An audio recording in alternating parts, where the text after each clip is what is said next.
पेचकस बनाई दे।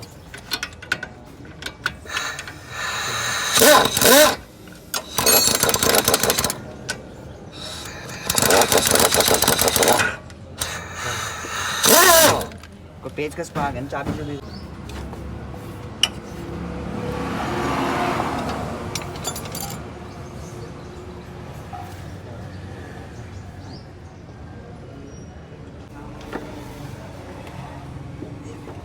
छाट लाऊंगा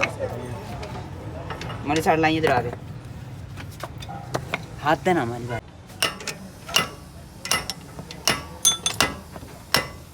चलेगी थल्ले दबाया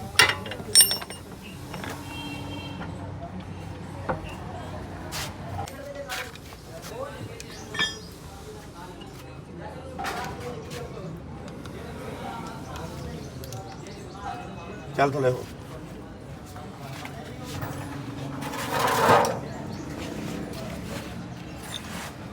ਇਹ ਗੋਲੀਆਂ ਨਹੀਂ ਨਿਕਲਣੀਆਂ ਚਾਹੀਦੀਆਂ ਗੋਲੀਆਂ ਨਾਲ ਹੱਥ ਰੱਖ ਗੋਲੀਆਂ ਨਾ ਨਿਕਲ ਚੱਲ ਪਾ ਨਾ ਸਰੀ अच्छा राइट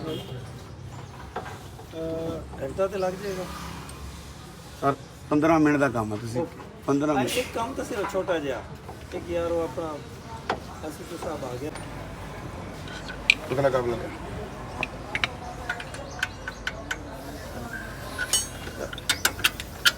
चलो फुल बाहर करके कर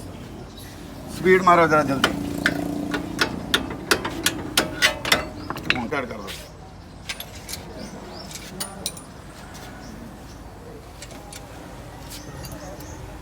हम बने आने के बाहर रख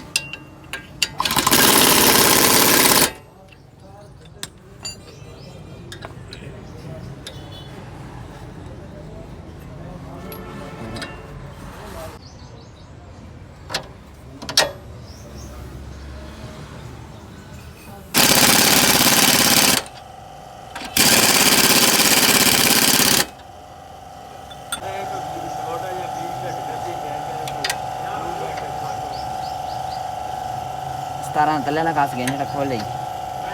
Oh.